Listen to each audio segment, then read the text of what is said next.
Myself, Dr. Mamta Goyal, Department of Botany, Government College Ajmer. Fungi के बारे में मैंने आपको कल एक लेक्चर दिया था, उसी का एक्सटेंशन आज है। थैलस ऑर्गेनाइजेशन पे उसका एक्सटेंशन मैं दे रही हूँ।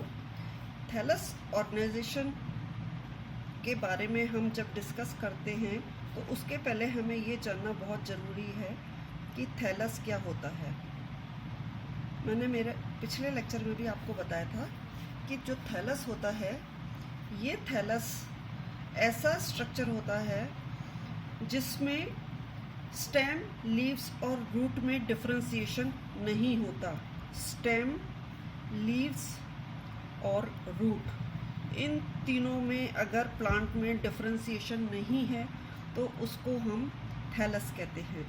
फंजाई के अंदर जो प्लांट बॉडी है, उस प्लांट बॉडी को हम थैलस कहते हैं। ये थैलस दो तरीके का होता है। पहला होता है non mycelial thallus, non mycelial thallus, और दूसरा होता है mycelial thallus, mycelial thallus. Non mycelial जो थैलस होता है, इसमें जो फंजाई होती है उनका नेकेड प्रोटोप्लास्ट, केवल जो प्रोटोप्लास्ट है वैसा भी हो सकता है कि वो प्रोटोप्लास्ट हो केवल, और उसको हम कहते हैं प्लास्मोडियम। ऐसे स्ट्रक्चर को जो नेकेड प्रोटोप्लास्ट होता है फंजाई में, उसको हम कहते हैं प्लास्मोडियम। और इस प्लास्मोडियम का एग्जाम्पल है स्लाइम मोल्ड्स, स्लाइम मोल्ड्स। कुछ फंजाई के अंदर ईस्ट में और कुछ जूस्पोरिक फंजाई के अंदर, जैसे मेस्टिगोमाइकोटिना इसका एक ग्रुप होता है, वहाँ पर भी यूनिसेल्युलर स्ट्रक्चर होता है और ट्रू सेल वॉल प्रेजेंट होती है। उनका जो शेप होता है वो shape spherical, Oval, tubular, irregular हो सकता है, और उसका एग्जाम्पल है ओल्पीडियम। तो या तो प्लास्मोडियम हो सकता है या फिर ईस्ट जैसा हो सकता है, जिसका एग्जाम्पल है ओल्पीडियम। अब ये जो स्ट्रक्चर है इन ओल्पीडियम का और प्लास्मोडियम का, ये दोनों आते हैं नॉन माइसीलियल थैलस में। बहुत सारे यूनिसेल्युलर जो टाइप्स होते हैं, उन यूनिसेल्युलर टाइप्स में बहुत सारी छोटी छोटी बड्स का फॉर्मेशन हो जाता है, और वो बड्स थैलस से अराइज होती हैं, और ऐसा लगता है कि बड्स जो अराइज हो रही हैं वो बड्स आउट ग्रोथ जैसी हमें नज़र आती हैं, कि आउट ग्रोथ ग्रो हो रही है। वो इसकी बडिंग हो रही होती है, और बडिंग होकर के फास्ट बडिंग जब होती है तो हमें ऐसा लगता है कि जैसे चेन बन गई है, उनकी पूरी चेन बन गई है, और वो जब लगातार चेन बन जाती है तो हमें वो माइसीलियम जैसा नज़र आता है। अगर वो एक दूसरे से अलग नहीं हुए हैं तो वो हमें माइसीलियम जैसा नज़र आता है, पर वो माइसीलियम नहीं होता, क्योंकि इसकी प्लांट बॉडी ईस्ट बताया, सिंगल सेल स्ट्रक्चर। तो इस माइसीलियम को हम कहते हैं स्यूडो माइसीलियम, स्यूडो माइसीलियम। इस तरीके से इनमें जो फॉर्मेशन होता है वो स्यूडो माइसीलियम का फॉर्मेशन होता है। और म्यूकोरियल्स जो ग्रुप है, अगर उसको हम हाई शुगर कंसंट्रेशन में ग्रो करें तो उसमें इस तरीके का फॉर्मेशन होता है। तो ये दो टाइप्स अभी मैंने बताए, जिसमें ओल्पीडियम जो होता है, उस ओल्पीडियम का स्ट्रक्चर ऐसे यूनिसेल्युलर होता है, अंदर इनके न्यूक्लियस होता है। ईस्ट का स्ट्रक्चर भी ऐसे यूनिसेल्युलर होता है, ट्रू सेल वॉल होती है, अंदर इसमें न्यूक्लियस होता है, और ईस्ट के अंदर बडिंग हो जाती है। ये बडिंग इस तरीके से होती रहती है, बडिंग होती है, और जब ये बडिंग लगातार सेपरेशन के बिना बडिंग होती ही जाती है इस तरीके से, तो इसको हम कहते हैं स्यूडो माइसीलियम, स्यूडो माइसीलियम। तो ये जो पहला वाला है ये है नॉन माइसीलियल यूनिसेल्यूलर स्ट्रक्चर। इसमें पहला वाला है ओल्पीडियम और उसके बाद है ईस्ट। और ईस्ट जैसे स्ट्रक्चर में अगर ओवरग्रोथ हो जाती है, बडिंग हो जाती है, तो उसमें चेन्स ऑफ बड्स बन जाती हैं। ये हैं चेन्स ऑफ बड्स। ये बडिंग होकर के उसकी चेन बनती जा रही है और इससे जो स्ट्रक्चर बना है उस स्ट्रक्चर को हम कहते हैं स्यूडोमाइसीलियम। अब इसके बाद हम दूसरे पार्ट पे आते हैं। पहला पार्ट हमने कर लिया और पहला पार्ट है नॉन माइसीलियल थैलस। अब हम इसका दूसरा पार्ट कर रहे हैं जो है माइसीलियल थैलस। माइसीलियल थैलस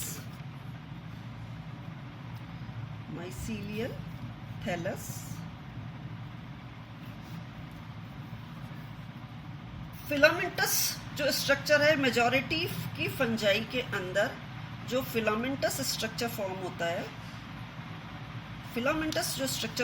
है, वो स्ट्रक्चर और वो फिलामेंट्स फंजाई में, ये जो फिलामेंटस स्ट्रक्चर होता है ये कहलाता है हाइफा। सिंगल फिलामेंट को फंजाई में हम हाइफा कहते हैं और ये हाइफा जब बहुत सारे गुच्छे के रूप में इकट्ठे हो जाते हैं तब हम इसको माइसीलियम टर्म यूज करते हैं। तो single thread like structure, single filament structure is called as hypha and aggregation of hypha is known as mycelium. तो ये पाया जाता है ट्रू फंजाई के अंदर। मेजॉरिटी ऑफ ट्रू फंजाई के अंदर जो प्लांट बॉडी है, जो थैलस है, वो फिलामेंटस होता है।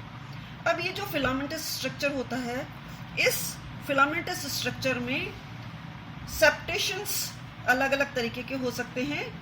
On the basis of Haifa of various fungi it can be categorised into two groups. दो ग्रुप्स उसके हो सकते हैं, एक तो नॉन सेप्टेट हाइफा और दूसरा हो सकता है सेप्टेट हाइफा।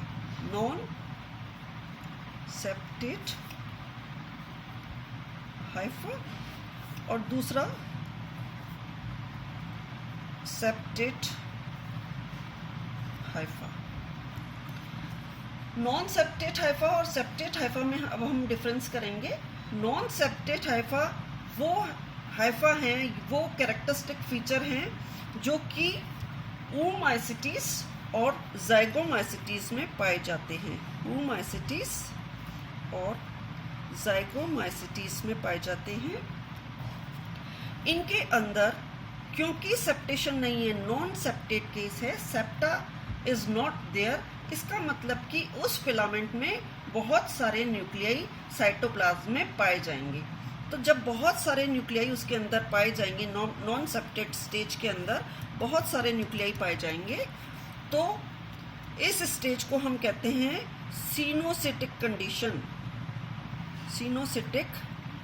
कंडीशन और सिनोसाइट, जिसमें बहुत सारे न्यूक्लिया एक हाइफा में पाए जाते हैं जिसमें सेप्टेशन नहीं है, कोई सेप्टा प्रेजेंट नहीं होता, कोई सेप्टम फॉर्मेशन नहीं होता। लेकिन ऐसी फंजाई के अंदर अगर रिप्रोडक्टिव पार्ट्स बनते हैं, इसमें अगर रिप्रोडक्शन होगा तो रिप्रोडक्टिव जो पार्ट्स होंगे, septation is restricted up to reproductive part. तो जहां रिप्रोडक्टिव पार्ट बन रहे हैं वहां सेप्टा फॉर्मेशन होगा, वहां पे septa formation is there, otherwise there is no septa formation in oomacetes and zygomacetes। ये हो गया नॉन सेप्टेट हाइफा का केस। स्यूडोसेप्टा का एग्जाम्पल है एलोमाइसिस। एग्जाम्पल इज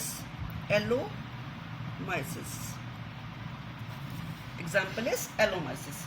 अब हम बात करते हैं दूसरे की, जो है सेप्टेट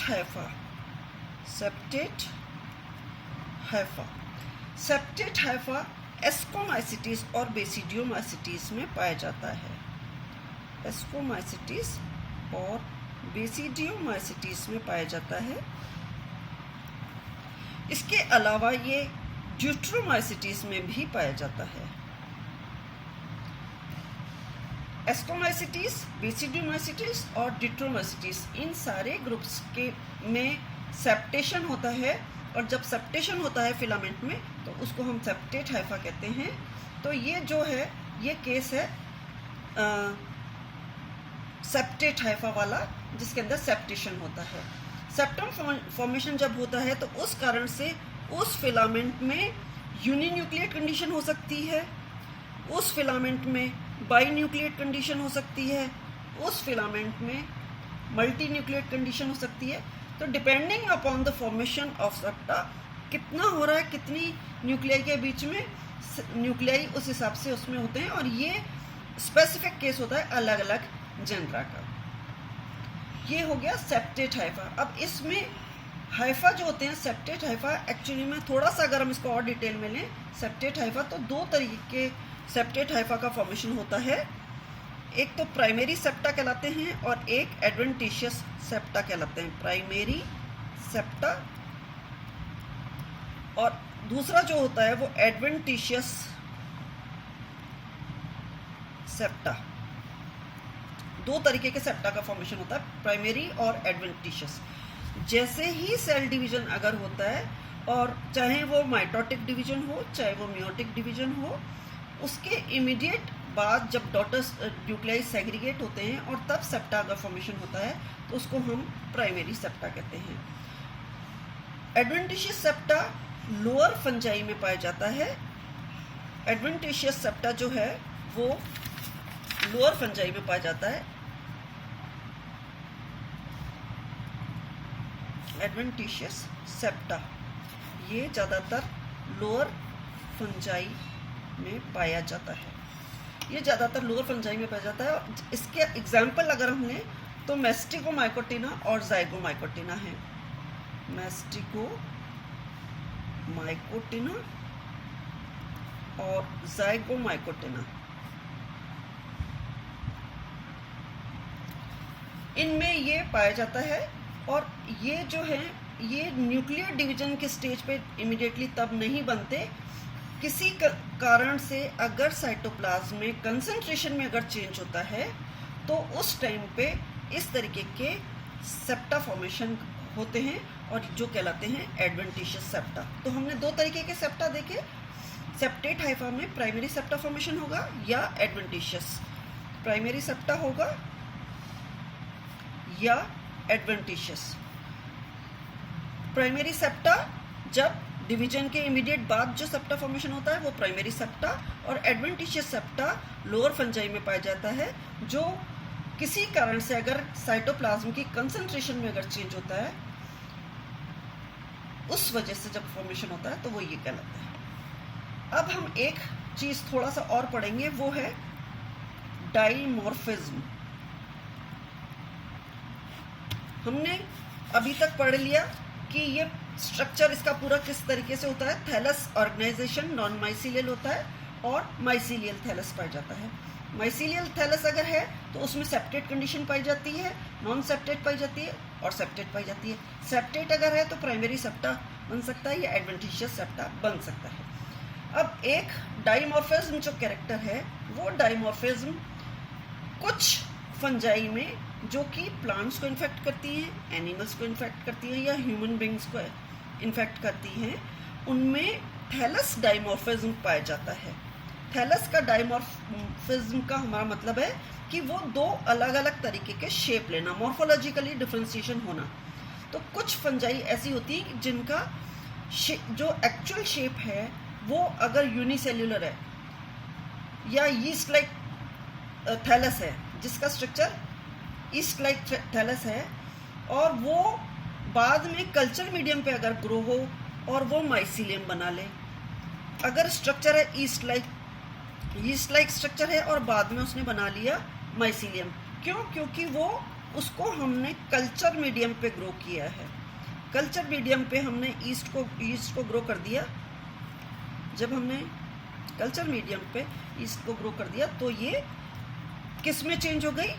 यूनिसेल्युलर से ये फिलामेंटस फॉर्म में चेंज हो गई। इसका मतलब इसकी मोर्फोलॉजी चेंज हो गई। ऐसी फंजाई जो अपनी मोर्फोलॉजी चेंज करती हैं ये कैरेक्टर कहलाता है थैलस डाइमॉर्फिज्म। अब हम इसके बाद लेते हैं types of septa. Types of septa. Septa formation अगर होता है तो क्या वो सारे सेप्टा एक से होते हैं या अलग अलग ग्रुप में, फंजाई के अलग अलग ग्रुप में अलग अलग तरीके के पाए जाते हैं, उसका डिटेल हम टाइप्स ऑफ सेप्टा में पढ़ेंगे। डिफरेंट टाइप्स ऑफ सेप्टा का फॉर्मेशन होता है और वो डिफरेंट टाइप्स ऑफ सेप्टा के फॉर्मेशन में हम solid septum,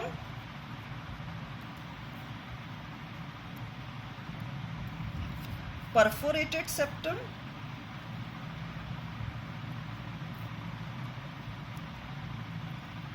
solid septum, perforated septum और साथ में तीसरा जो पार्ट है वो है बॉर्डर्ड पिट, बॉर्डर्ड पिट टाइप सेप्टम। चौथा है एस्कोमाइसिटीज ग्रुप में पाए जाने वाला एस्कोमाइसिटियन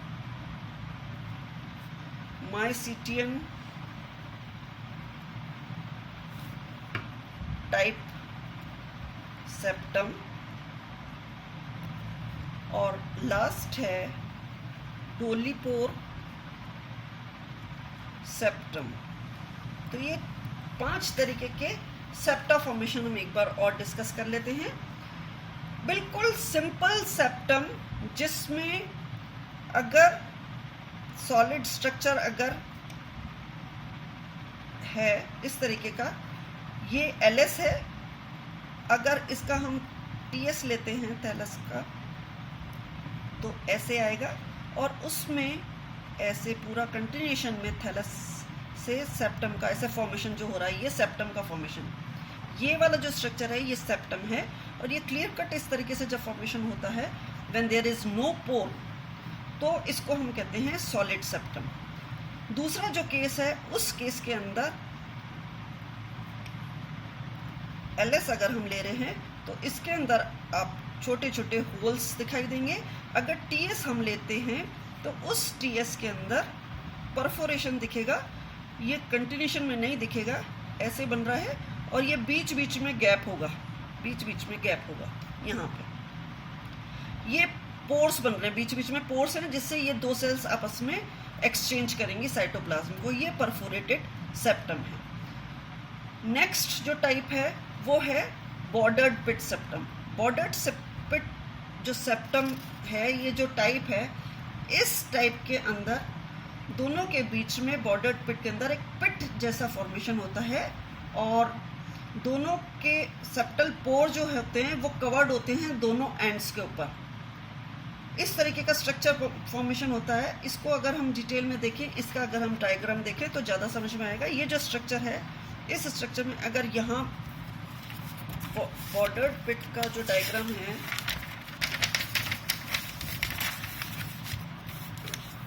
इसमें अगर यहाँ से सेप्टा जा रहा है तो ये फनल लाइक स्ट्रक्चर फॉर्मेशन होगा। ये यहाँ पे ऐसे जाकर के ये फनल शेप का फॉर्मेशन हो जाता है, यहाँ पे ऐसे फनल शेप का फॉर्मेशन हो जाता है, परफोरेटेड स्ट्रक्चर, और ये स्ट्रक्चर का फॉर्मेशन होगा और बीच में ये वाला स्ट्रक्चर, इसका पोर वाला स्ट्रक्चर होगा। ये सेप्टम है, ये और ये इसके सेप्टम है और यहाँ पे इसका ये पोर वाला एरिया है।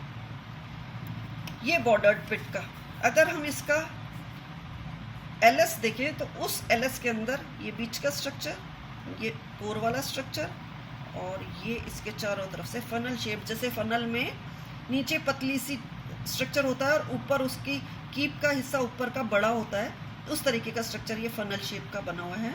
ये बॉर्डर्ड पिट कहलाता है। इसके बाद जो नेक्स्ट है वो है एस्कोमाइसिटियन सेप्टम। एस्कोमाइसिटियन सेप्टम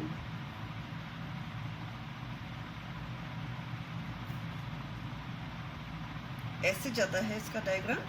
ये सेप्टम है और ये पोर है। सिंपल सेप्टम, उसमें बीच में पोर फॉर्मेशन है और इस तरीके का स्ट्रक्चर सेप्टम सेंट्रल पोर फॉर्मेशन होता है, जिसके अंदर जिसका साइज भी छोटा होता है। ये ड्यूट्रोमाइसिटीज में और एस्कोमाइसिटीज में पाया जाता है। और इसके बाद जो लास्ट टाइप है वो है डोलीपोर सेप्टम। एस्कोमाइसिटीज में पाए जाने वाले के बाद वाला जो स्ट्रक्चर है वो डोलीपोर सेप्टम। डोलीपोर सेप्टम के अंदर पेरेंथोजोम जैसा स्ट्रक्चर का फॉर्मेशन होता है। ये वाला जो स्ट्रक्चर है, इस स्ट्रक्चर में ये जो स्ट्रक्चर है, ये स्ट्रक्चर काफ़ी बड़ा होता है। ये पूरी शीट होती है यहाँ पे इस तरीके का जो स्ट्रक्चर का फॉर्मेशन होता है, यहाँ पे पूरी शीट होती है इसकी, और ये स्ट्रक्चर का फॉर्मेशन होता है ऐसे। यहाँ पे इसकी पेरेंथोजोम कहलाता है ये, यहाँ पे और यहाँ पे ये स्ट्रक्चर का ऐसे फॉर्मेशन होता है। ये स्ट्रक्चर यहाँ पे जो है ये है पोर। ये वाला स्ट्रक्चर ये पेरेंथोजोम है, ये इसका सोलन स्ट्रक्चर है, और ये है स्पेशल टाइप ऑफ सेप्टम जो कि बेसिडियोमाइसिटीज में पाया जाता है। और इसमें जो सेंट्रल पोर है वो सेंट्रल पोर एक सोलन सेप्टम से कवर्ड है। यहाँ पे सोलन नहीं था सेप्टम, यहाँ पे सोलन है, बहुत फूला हुआ सेप्टम है, और इसमें बैरल शेप्ड थिकनिंग भी पाई जाती है। और इसके बाद ये जो पोर का स्ट्रक्चर है ये चारों तरफ से सेमी सर्कुलर कैप से कवर्ड होता है। ये सेमी सर्कुलर कैप से कवर्ड होता है जो ट्यूब्यूल्स की बनी हुई होती है, ये पेरेंथोजोम कहलाती हैं। और ये स्ट्रक्चर जो होता है ये डोलीपोर सेप्टम है। ये डोलीपोर सेप्टम जो होता है ये बेसिडियोमाइसिटीज में पाया जाता है। तो ये बेसिडियोमाइसिटीज में पाया जाता है, ये एस्कोमाइसिटीज में पाया जाता है, और ड्यूट्रोमाइसिटीज में पाया जाता है। बॉर्डर्ड पिट टाइप जो सिस्टम है ये म्यूकोरेल्स और ट्राइकोमाइसिटीज में पाया जाता है। तो इस तरीके से हमने देखा कि सबसे पहले टाइप्स ऑफ सेप्टा जो है होते हैं वो 5 तरीके के होते हैं। सॉलिड सेप्टम में कोई सेप्टेशन नहीं होता। परफोरेटेड सेप्टम जिसमें बहुत सारे छोटे छोटे से पोर्स होते हैं, उसका एग्जाम्पल हमने दिया है परफोरेटेड सेप्टम। और जो बहुत ही इम्पॉर्टेंट है बॉर्डर्ड पिट टाइप सेप्टम, बॉर्डर्ड पिट नहीं है, बॉर्डर्ड पिट टाइप सेप्टम। ये जो होता है इसमें सेप्टल पोर्ट कवर्ड होता है। ये इस तरीके के जो स्ट्रक्चर्स होते हैं ये जब तक इनका डायग्राम हम अच्छे से ना देखें हमें समझ में नहीं आएगा। ये म्यूकोरेल्स और ट्राइकोमाइसिटीज में पाए जाते हैं। Within the plasma membrane lie करते हैं ये। और इसके बाद एस्कोमाइसिटीज, और उसके बाद डोलीपोर सेप्टम। एस्कोमाइसिटीज वाला एस्कोमाइसिटीज और ड्यूट्रोमाइसिटीज में पाया जाता है, और डोलीपोर सेप्टम जो होता है ये बेसिडियोमाइसिटीज में पाया जाता है। धन्यवाद। अब आगे का लेक्चर हम थोड़ा सा नेक्स्ट जो लेंगे वो मॉडिफाइड हाइफल स्ट्रक्चर्स के बारे में लेंगे। Thank you.